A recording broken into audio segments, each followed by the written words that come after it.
నమస్తే, welcome to స్వతంత్ర. నేను నిత్య శ్రీనివాస్. మిడ్ డే న్యూస్ లో హెడ్లైన్స్ చూద్దాం. కాసేపట్లో తెలంగాణ కేబినెట్ భేటీ, బడ్జెట్ సమావేశాలపై చర్చ.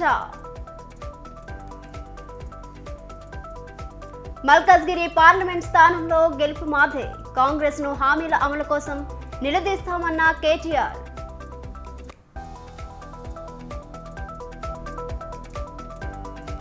సాయంత్రం జనసేనలోకి బాలశౌరి, కండువా కప్పి ఆహ్వానించనున్న పవన్ కళ్యాణ్.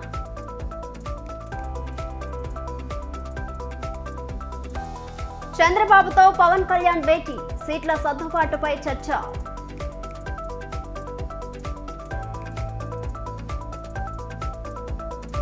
పద్మ అవార్డుకు ఎంపికైన తెలుగు వారికి సర్కారు సన్మానం, ప్రతి నెల 25,000 పెన్షన్ ఇస్తామని ప్రకటన.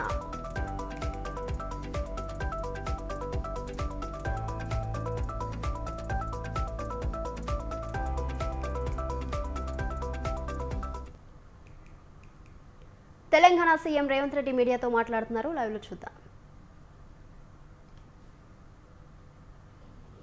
కేంద్ర ప్రభుత్వానికి హ్యాండ్ ఓవర్ చేస్తున్నామని వాళ్ళు ఈ నిర్ణయం తీసుకున్నారు.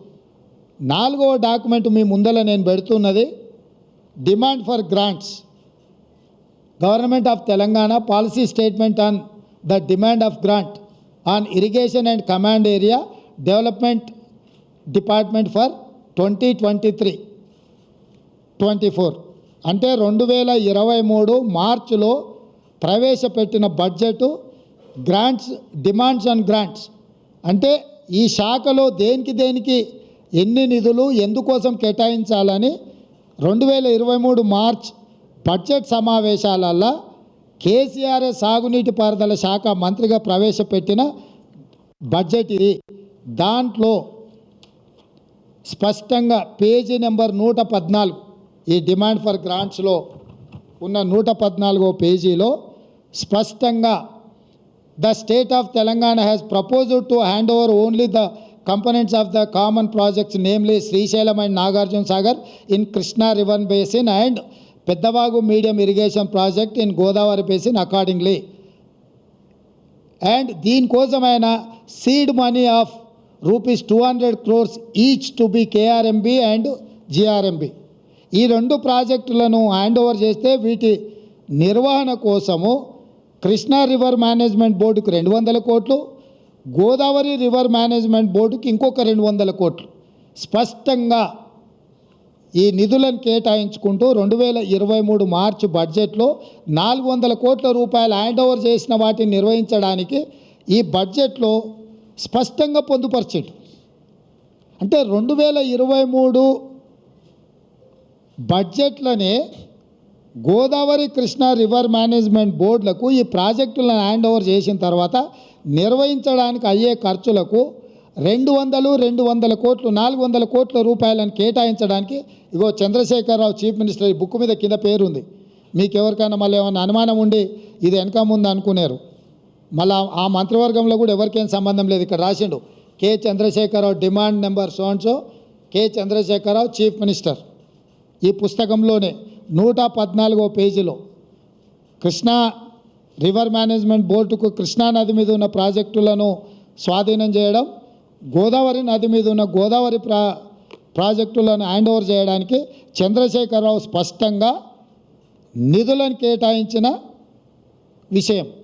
ఇది 2014లో మొదలై 2023 వరకు జరిగిన వివిధ సందర్భాలలో చంద్రశేఖరరావు ముఖ్యమంత్రిగా, సాగునీటి పారుదల శాఖ మంత్రిగా, హరీష్ రావు సాగునీటి పారుదల శాఖ మంత్రిగా, ఆ తర్వాత ఆర్థిక మంత్రిగా, అంటే మొత్తం వ్యవహారము హరీష్ రావు 5 ఏళ్ళు సాగునీటి పారుదల శాఖ మంత్రిగా ఉన్నప్పుడు చంద్రశేఖరరావు ముఖ్యమంత్రి ఉండు. చంద్రశేఖరరావు 5 సంవత్సరాలు సాగునీటి పారుదల శాఖ మంత్రిగా ఉన్నప్పుడు హరీష్ రావు గారు 5 సంవత్సరాలు ఆర్థిక మంత్రిగా ఉన్నాడు. అంటే ఈ ఒప్పందాలు కానీ, ఈ చట్టాలు కానీ, ఈ నిధులు కానీ, నిధుల కేటాయింపు కానీ, ప్రాజెక్టులను కేంద్ర ప్రభుత్వానికి స్వాధీనం చేయడానికి జరిగిన తతంగమంతా మామ అల్లుళ్ళు మంత్రులుగా, ముఖ్యమంత్రిగా ఉన్నప్పుడే జరిగిన ఆధారాలు పూర్తిగా ఈరోజు తెలంగాణ ప్రజలకు మీ ద్వారా వివరించదలుచుకున్నా. ఇది ఒక కోణం.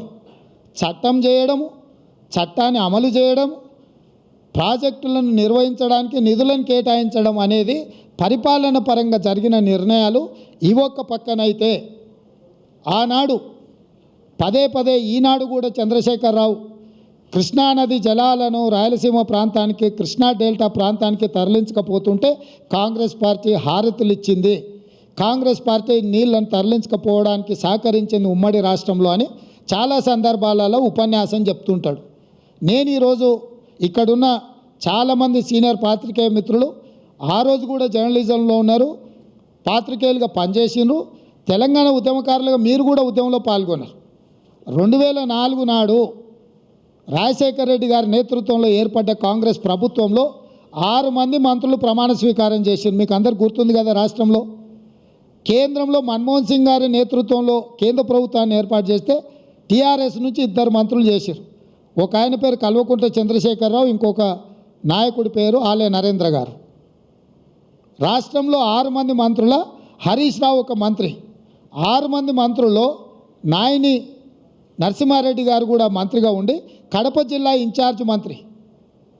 2004లో కాంగ్రెస్ నేతృత్వంలో ఏర్పడ్డ ప్రభుత్వంలో ఆనాడు టీఆర్ఎస్ పార్టీ భాగస్వామ్యము మంత్రివర్గంలో ప్రభుత్వంలో, ఆ ప్రభుత్వంలో 6 మంది మంత్రులలో హరీష్ రావు, ఈరోజు పెడబొబ్బలు పెట్టి హరీష్ రావు గారు మంత్రిగా ఉండడమే కాదు, నాయని నరసింహారెడ్డి గారు కడప జిల్లా ఇన్ఛార్జ్ మంత్రి.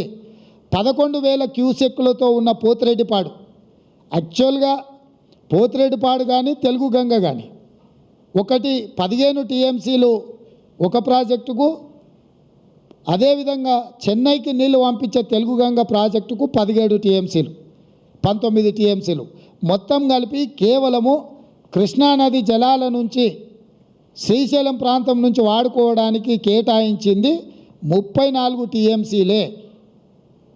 11,000 క్యూసెక్స్తోని ఉన్న పోతిరెడ్డిపాడును పొక్క పెద్దగా చేయడానికి నిర్ణయం తీసుకున్నప్పుడు నాయని నరసింహారెడ్డి గారు, హరీష్ రావు గారు, ఆనాటి చంద్రశేఖర్ గారు, విజయరామారావు గారు, కెప్టెన్ లక్ష్మీకాంతరావు గారు వీళ్ళందరూ కూడా మంత్రివర్గంలో ఉన్నప్పుడే రాజశేఖర్ రెడ్డి గారు రాయలసీమకు 11,000 క్యూసెక్స్ నుంచి 44,000 క్యూసెక్లకు పోతిరెడ్డిపాడు పొక్కను పెద్దది చేసి నీళ్లు తీసుకుపోయే నిర్ణయం జరిగినప్పుడు రాష్ట్రంలో వీళ్ళు మంత్రులు, కేంద్రంలో కేసీఆర్ మంత్రి. ఈరోజు కాంగ్రెస్ పార్టీ తెలంగాణ నాయకులను దోషులుగా ఆరోపణ చేస్తున్న చంద్రశేఖరరావు, నీ గత చరిత్ర ఒక్కసారి వెనక్కి తిరిగి చూసుకో. పోతిరెడ్డిపాడు ద్వారా అత్యధికంగా నీళ్లు తరలించుకెళ్లాలని నిర్ణయం జరిగినప్పుడు ఆనాటి నీ సహచరుడు నాయని నరసింహారెడ్డి గారే కడప జిల్లా ఇన్ఛార్జ్ మంత్రి. నీ అల్లుడు ఆనాటి మంత్రివర్గంలో మంత్రులు. మీరు ఆనాడు పదవులకు ఆశపడి పెదవులు మూసుకొని రాజశేఖర రెడ్డి గారి దగ్గర లొంగిపోయి తొత్తులుగా ఉండి ఆనాడు పోతిరెడ్డిపాడు పొక్క పెద్ద చేసినప్పుడు కొట్లాడింది కీర్తిశేషులు పి జనార్దన్ రెడ్డి, మరి శశిధర్ రెడ్డి. హైదరాబాద్ బ్రదర్స్గా తెలంగాణకు తీరని అన్యాయం జరుగుతుందని పోతిరెడ్డిపాడు ద్వారా నీళ్లు తరలిస్తే తెలంగాణ ఎడారిగా మారుతుందని కొట్లాడింది తెలంగాణ కాంగ్రెస్ పార్టీ నాయకులు పి జనార్దన్ రెడ్డి, మర్రి శశిధర్ రెడ్డి. మేము అభ్యంతరం పెట్టిన రోజు, మా నాయకులు అభ్యంతరం పెట్టిన రోజు నువ్వు మా వాళ్ళకి అండగా నిలబడకుండా నువ్వు రాజశేఖర రెడ్డి గారికి అండగా నిలబడి ఆనాడు పదవుల కోసం తెలంగాణ హక్కులను తాకట్టు పెట్టిందే ఈ చంద్రశేఖరరావు. ఇవాళ ఆ 44,000 క్యూసెక్స్ని 80,000 క్యూసెక్స్కి జగన్మోహన్ రెడ్డి మళ్ళీ వచ్చిన తర్వాత వీటిని పెంచడానికి ప్రయత్నం చేసిండు. ఇది పక్కన పెడితే తెలంగాణకు పూర్తిగా ఎడారిగా మార్చే Rayalaseema lift irrigation GORT number 203 ఎన్నడొచ్చింది జీవో?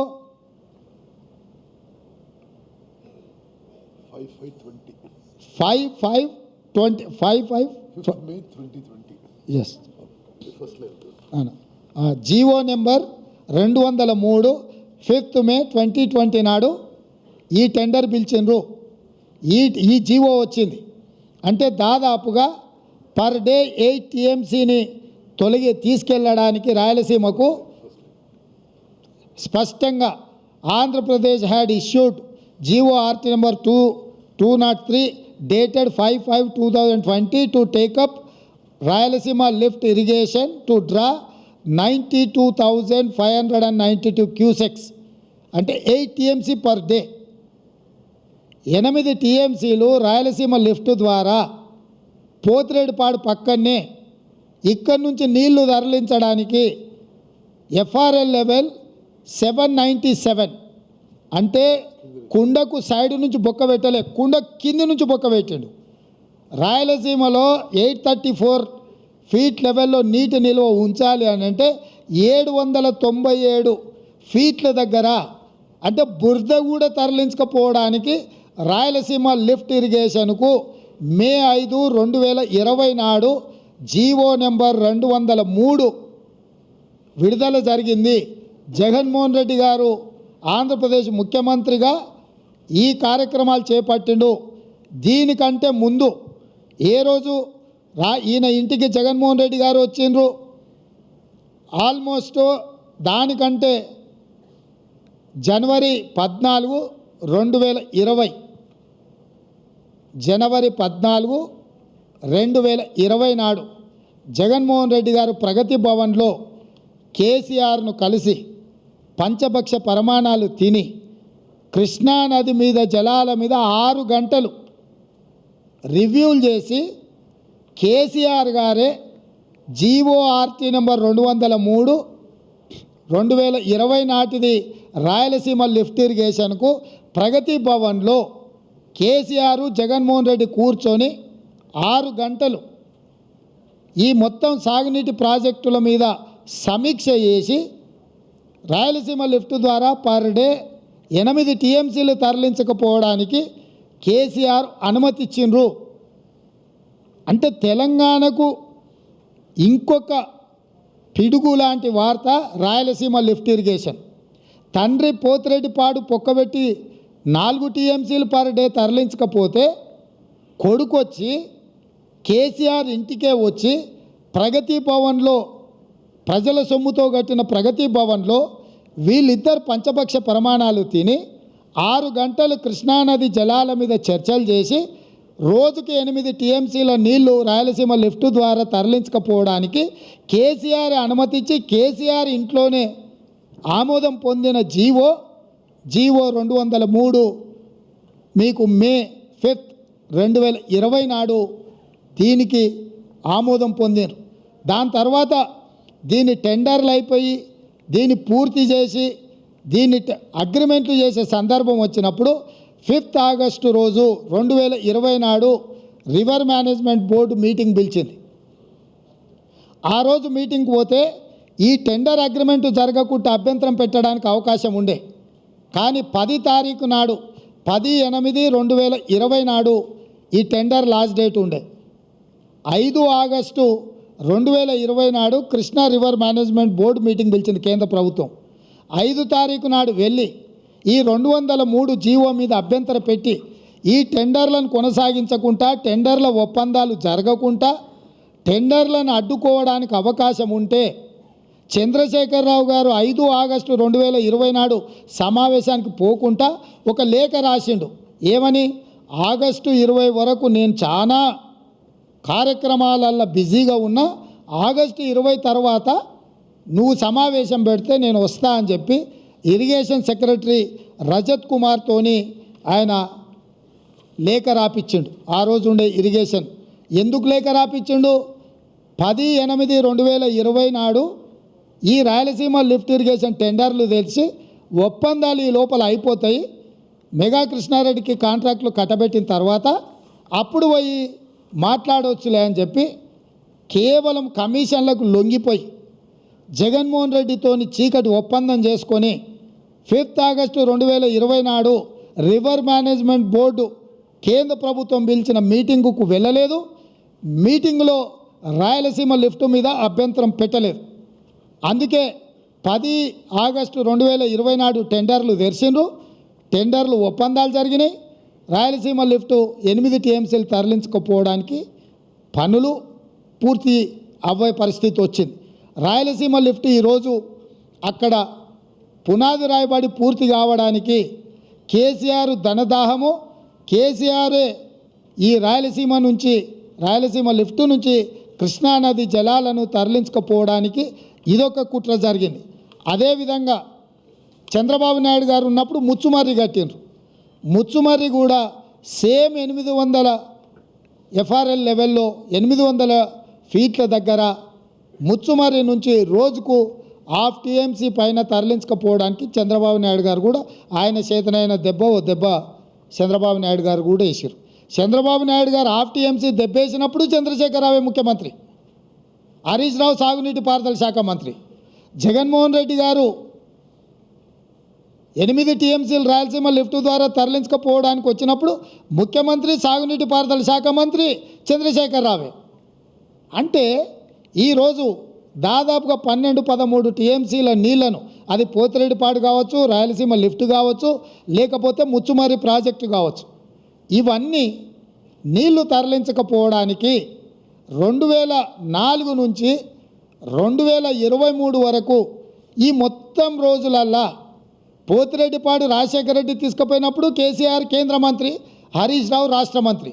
2014 తర్వాత జరిగిన ముచ్చుమర్రి కావచ్చు, రాయలసీమ లిఫ్ట్ కావచ్చు, ఈ ప్రాజెక్టులను అన్నిటినీ మొదలుపెట్టింది, పూర్తి చేసింది, కృష్ణానది జలాలను తరలించకపోయింది చంద్రశేఖరరావు అధికారంలో ఉన్నప్పుడే, ముఖ్యమంత్రిగా ఉన్నప్పుడే ఈ మొత్తం తతంగం అంతా జరిగింది.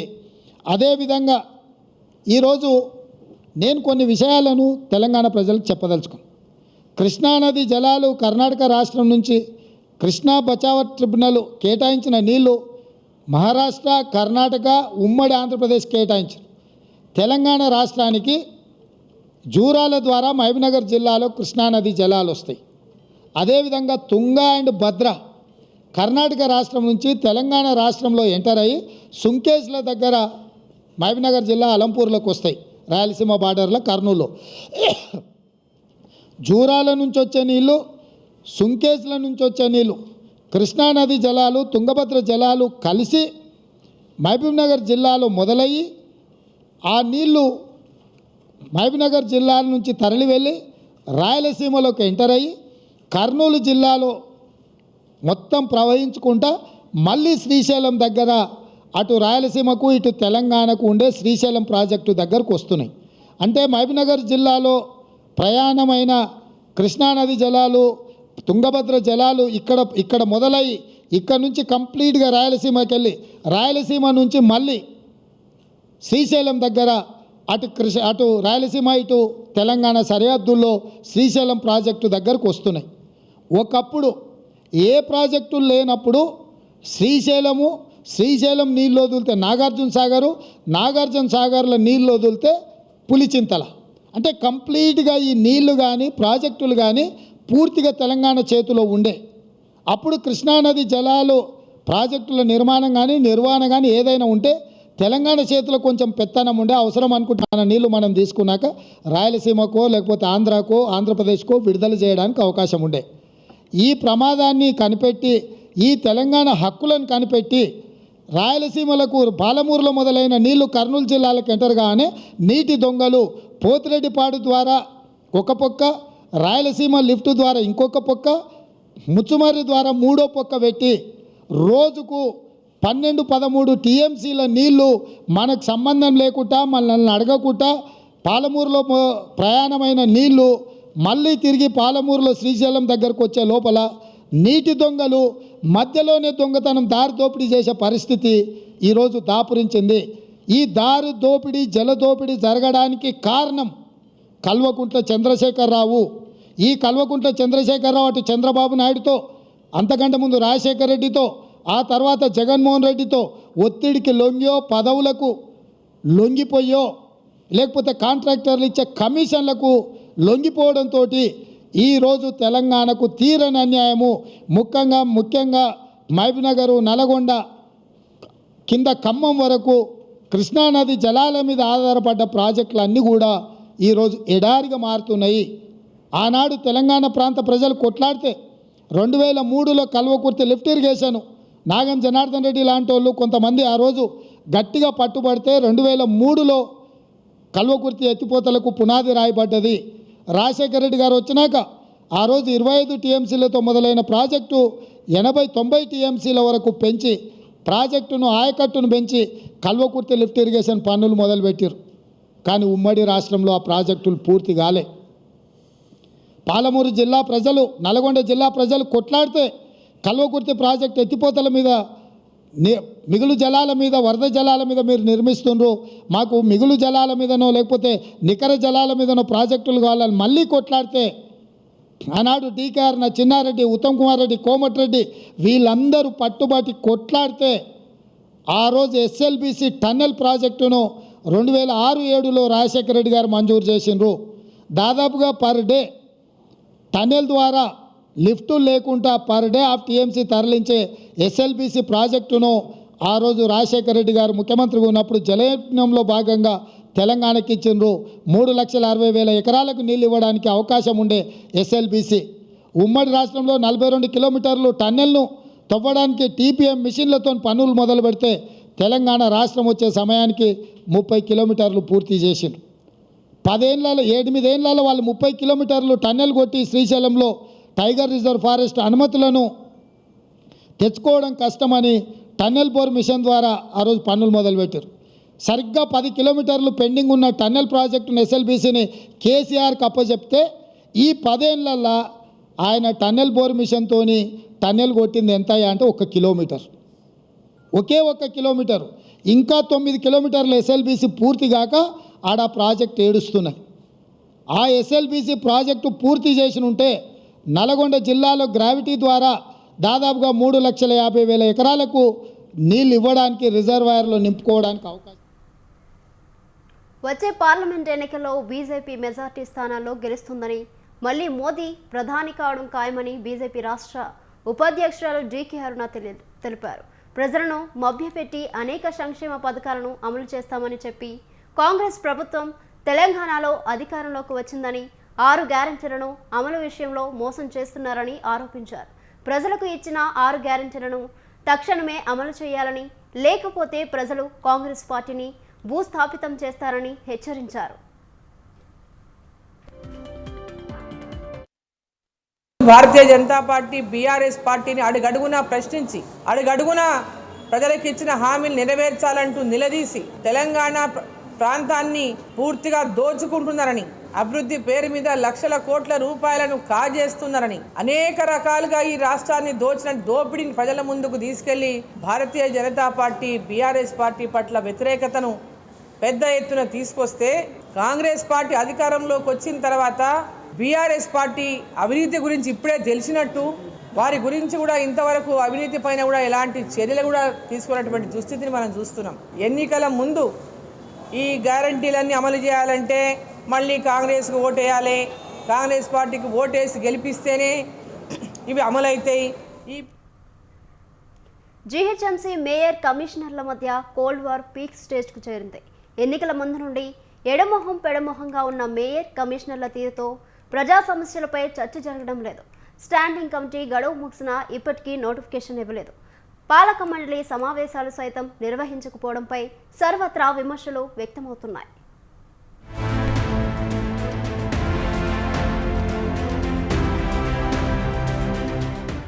కోటి మందికి పైగా నగరవాసులకు సేవలు అందిస్తున్న సంస్థ గ్రేటర్ హైదరాబాద్ మున్సిపల్ కార్పొరేషన్. ఉదయం లేచింది మొదలు రాత్రి వరకు నగరవాసులకు అనేక సేవలు అందిస్తుంది జీహెచ్ఎంసీ.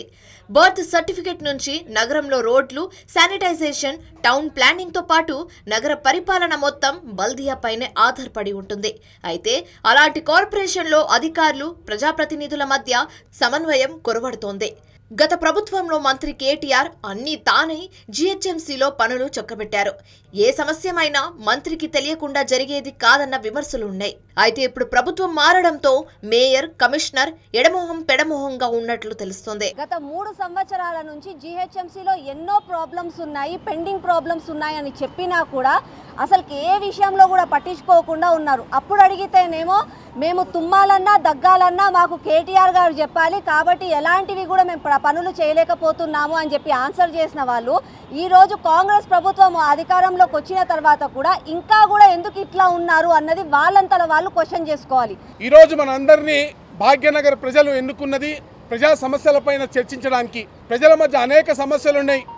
ఒకవైపు కుక్క కాటుతోటి అనేక మంది పసిపిల్లలు చనిపోతూ ఉన్నారు.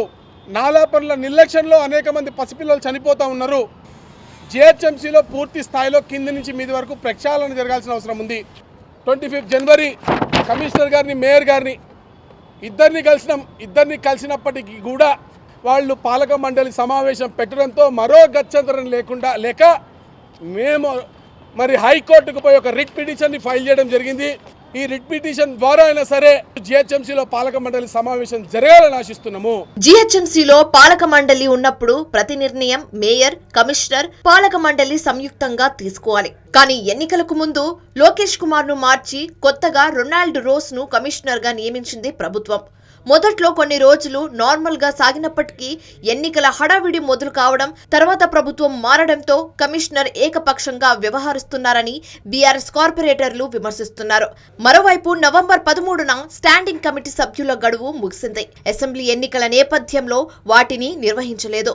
అవి పూర్తయి 2 నెలలు కావస్తున్నా ఇప్పటికీ స్టాండింగ్ కమిటీ ఏర్పాటుపై కమిషనర్ ఎలాంటి నిర్ణయం తీసుకోలేదు. మేయర్ చెప్పినా అధికారులు పట్టించుకోవడం లేదని బీఆర్ఎస్ కార్పొరేటర్లు ఆరోపిస్తున్నారు. ఎంతసేపు గౌరవ సభ్యులందరూ కూడా మేయర్ని తప్పుపడుతున్నారు. మేయర్ గారు సభ నిర్వహించడానికి కమిషనర్ గారిని చాలాసార్లు కలవడం జరిగింది. కమిషనర్ గారు మీటింగ్ చేయకపోతే ఆవిడకి మేయర్ గారు తప్పు కాదు. ఇప్పుడైతే కాంగ్రెస్ పార్టీ మారిపోయింది. ఆయన కమిషనర్ గారు ఎంత చెప్పినా కానీ ఆయన ఎందుకు మీటింగ్ పెడతలేదన్నారు. మీరందరూ కూడా కమిషనర్ గారిని ప్రశ్నించండి. కమిషనర్ గారు నిర్వహించకపోతే దానికి మేయర్ గారు బాధ్యత వహించరు. కాబట్టి మీరు కమిషనర్ గారిని ప్రశ్నించి ఆయన నిర్వహించాలి. గౌరవ సభ్యులు కోర్టులో పిల్లు వేశారు. దానికి మేమందరం కూడా సభ్యులందరూ కూడా సహకరిస్తాం. ప్రజల యొక్క మంచి పాలన అందించడానికే అందరూ కూడా కార్పొరేటర్స్ సిద్ధంగా ఉన్నారు. వాస్తవానికి జిహెచ్ఎంసీ ప్రతి 3 నెలలకు ఓసారి పాలక మండలి నిర్వహించాలని చట్టం చెప్తోంది. కానీ ఆగస్టు తర్వాత మళ్లీ ఇప్పటికీ మీటింగ్ జరగలేదు. మేయర్ కార్యాలయం సమావేశం నిర్వహించమని చెప్పినప్పటికీ కమిషనర్ నుండి స్పందన రావడం లేదన్న ఆరోపణలున్నాయి. ఇదిలా ఉంటే ప్రభుత్వం ప్రజావాణి నిర్వహిస్తున్నా జిహెచ్ఎంసీలో ప్రజావాణి నిర్వహించకపోవడంతో నేరుగా మేయర్ ప్రజావాణిపై ప్రకటన చేశారు. 2 వారాల క్రితం ఎల్బీ నగర్ ప్రజావాణి కార్యక్రమంలో మేయర్ గద్వాల్ విజయలక్ష్మి పాల్గొన్నారు. తర్వాత జిహెచ్ఎంసీ ప్రధాన కార్యాలయంలోనూ ప్రజావాణి కార్యక్రమంలో పాల్గొని ప్రజల నుండి ఫిర్యాదులు స్వీకరించారు.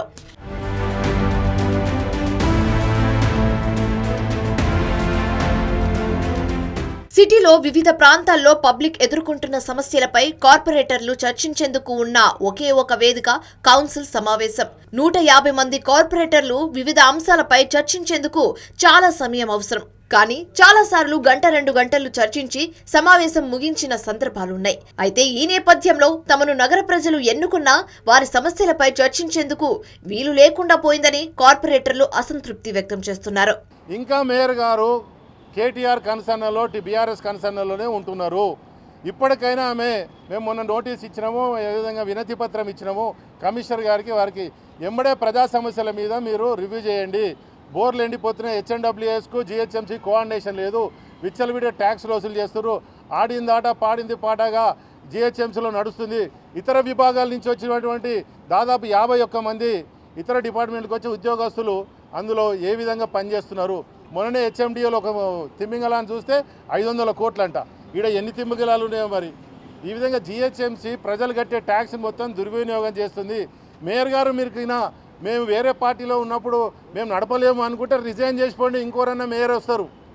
ఇమ్మీడియట్గా మీరు కౌన్సిల్ మీటింగ్ని డేట్ ఇవ్వకపోతే ఇప్పుడు మా శ్రవణ్ గారు చెప్పినట్టుగా కోర్టు చెప్పి మొట్టికాయలు వేసి మీకు బుద్ధి వచ్చే విధంగా చేయాల్సి వచ్చే పరిస్థితికి దిగజార్చుకోరు. మొత్తానికి మేయర్ కమిషనర్ మధ్య కోల్డ్ వార్ తో ప్రజా సమస్యలపై చర్చ జరగడం లేదు. ఇప్పటికైనా మేయర్ కమిషనర్ విభేదాలు పక్కన పెట్టి పబ్లిక్ సమస్యలపై ఫోకస్ చేసేందుకు కౌన్సిల్ సమావేశాన్ని నిర్వహించాలని బీజేపీ కార్పొరేటర్లు కోరుతున్నారు. ఇంద్రవెల్లి సభలో కేసీఆర్ పై చేసిన వ్యాఖ్యలను రేవంత్ రెడ్డి వెనక్కి తీసుకోవాలని ఆసిఫాబాద్ ఎమ్మెల్యే కోవా లక్ష్మి మండిపడ్డారు. మహిళలకు కొట్లాటలు పెట్టడానికే ఉచిత బస్సు పెట్టారన్నారు. రేవంత్ రెడ్డి చిల్లర రాజకీయాలు చేస్తున్నారని ఆగ్రహం వ్యక్తం చేశారు. అధికార పార్టీ ఎమ్మెల్యేలకు ఎంత హక్కు ఉంటుందో ప్రతిపక్ష ఎమ్మెల్యేలకు కూడా అంతే హక్కు ఉంటుందన్నారు. ప్రతిపక్ష ఎమ్మెల్యేలు గ్రామాల్లోకి వెళ్తే ఎక్స్కార్ట్లు కూడా ఇవ్వకుండా కాంగ్రెస్ ప్రభుత్వం చేస్తుందని కోవా లక్ష్మి అన్నారు. రోజు ఒక్కసారి కూడా మా దాదాని ఇక్కడే పక్క కూర్చొని ఉండడం, ఆ రోజు దాదా ఎమ్మెల్యేగా ఉన్నారు కాంగ్రెస్ పార్టీలో. ఎమ్మెల్యేగా ఉన్నప్పుడు అదే జోడే మన హట్టిలో కొబ్బరికాయ కొట్టి అక్కడ సిమెంట్ విగ్రహానికి మరి మన హట్టిలోనే మేము వర్ధంతి చేసేసి రిటర్న్ వచ్చేవాళ్ళం. ఆ రోజు ఎమ్మెల్యేని కూడా పోనీయలేదు. మరి కాంగ్రెస్ పార్టీలో ఉండే కదా ప్రభుత్వంలో, మరి ఎందుకు రాలేదు? ఆ రోజున్న సీఎం ఎందుకు గుర్తించలేదు? మరి కొమరం భీంని ఎందుకు గుర్తించలేదు? ఈరోజు కొమరం భీం గుర్తుకొస్తారు. ఇవాళ అమరవీరుల ఇంద్రవెల్లి మా ఆదివాసులు అమరులైన వాళ్ళు గుర్తొస్తారు. ఇవాళ మేము ఒకటే అడుగుతున్నాం, ఇవాళ సీఎం ఇవాళ రేవంత్ రెడ్డి గారు ఇవాళ ఆదివాసులకు నువ్వు ఇక్కడ ఇన్ఛార్జ్గా ఇచ్చి మరి ఇవాళ ఒక ఆదివాసీ బిడ్డగా నేను కూడా మరి ఆసిఫాబాద్ ఎమ్మెల్యేగా ఉన్నాం. ఆసిఫాబాద్ ఎమ్మెల్యేగా ఉంటే ఇవాళ మాకు ప్రోటోకాల్ మా ప్రోటోకాల్ మాకు ఉంటుంది. చట్టసభలో మేము ఎమ్మెల్యేగా ఉన్నాం. అందరు ఎమ్మెల్యేలు ఒకటే కదా చట్టసభలో. రేపు బడ్జెట్ సమావేశం ఉంది. మేము బడ్జెట్ సమావేశానికి పోవడానికి మాకు అర్హత ఉంది కదా. మరి అన్నిటికీ వాళ్ళ ప్రతిపక్షం ఎమ్మెల్యేలతో పాటు అధికార ఎమ్మెల్యేలతో పాటు మరి ప్రతిపక్ష ఎమ్మెల్యేలకు కూడా అంతే హక్కు ఉంటుంది. కూడా తెలుసు, మేముగా ఎమ్మెల్యే ఉన్నప్పుడు కాంగ్రెస్ పార్టీ దగ్గరలో జోడేఘాట్కు వెళ్ళే పరిస్థితి కూడా ఉండేది. కానీ ఇవాళ అన్ని కూడా సాధించుకున్న తెలంగాణలో ఈ ప్రాంతంలో ఉన్నటువంటి ఆదివాసులు స్వచ్ఛగా ఉండాలని, వాళ్ళకు కావాల్సిన అన్ని సదుపాయాలు కలిగించాలని ఒక బీఆర్ఎస్ పార్టీ మాత్రం ఆలోచించింది. కాబట్టి ఇప్పటికైనా కాంగ్రెస్ పార్టీ నాయకులు కావచ్చు, ఇక మిగతా ఎవరైతే ఉన్నారో ఇవాళ ఇంద్రవేలి గురించి మాట్లాడేటప్పుడు ఒక్కసారి మీరు ఆత్మవిమర్శ చేసుకోరు. ఆ రోజు కావచ్చు బీఆర్ఎస్ పార్టీని దగ్గర 15 నిమిషాలు తిట్టిండు. అంటే ఎవరితో దోస్తాను చేస్తారు. ఢిల్లీకి వెళ్ళిన తర్వాత ఇక్కడ ఉన్నటువంటి గవర్నర్ కావచ్చు, ఇక్కడ ఉన్నటువంటి కాంగ్రెస్ ప్రభుత్వం ఏ రకమైన విధానం నడుపుతుందో మీకు అందరికీ తెలుసు. అక్కడ లాభం జరిగినటువంటి ఇంద్రవేలి సభను ఇవాళ ఆదివాసులందరూ కూడా చీత్కరించుకుంటున్నారు. ఇవాళ మీటింగ్ పెట్టింది ఆదివాసుల పేరు చెప్పుకొని. ఇవాళ బోయల భుజాలపైన తుపాకులు పెడుతున్నారు. ఇవాళ సీతక్క భుజం మీద పెట్టుకొని అవసాన దశకు చేరుకున్న కాంగ్రెస్ పార్టీకి అంతిమ సంస్కారాలు చేసేందుకే షర్మిల చేశారని మంత్రి పెద్దిరెడ్డి ఎద్దేవా చేశారు.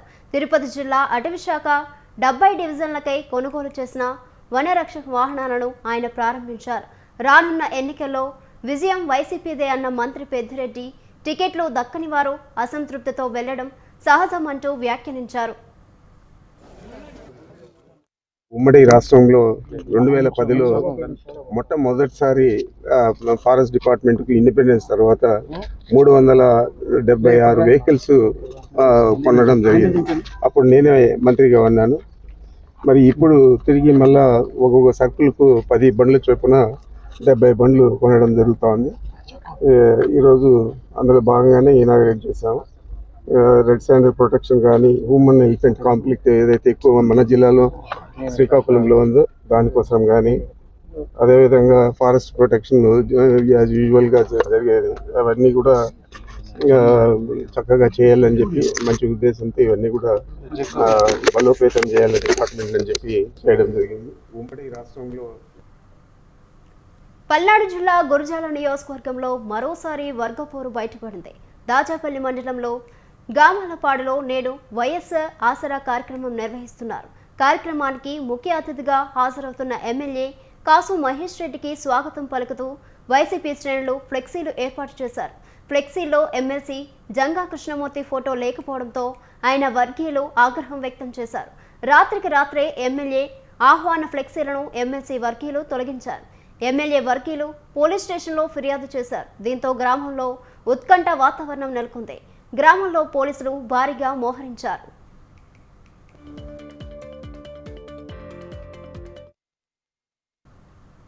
రుణ యాప్ వేధింపులకు మరో యువకుడు బలయ్యాడు. పల్నాడు జిల్లా ఈపూరు మండలం ఎర్రగుంట తాండాలో రుణ యాప్ నిర్వాహకుల వేధింపులకు బాలస్వామి అనే విద్యార్థి ఆత్మహత్య చేసుకున్నాడు.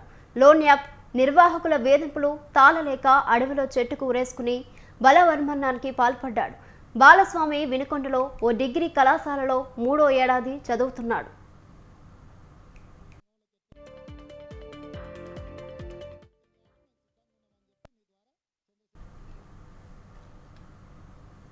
ఇవి బులెటిన్ డీటెయిల్స్. కీప్ వాచింగ్ స్వతంత్ర.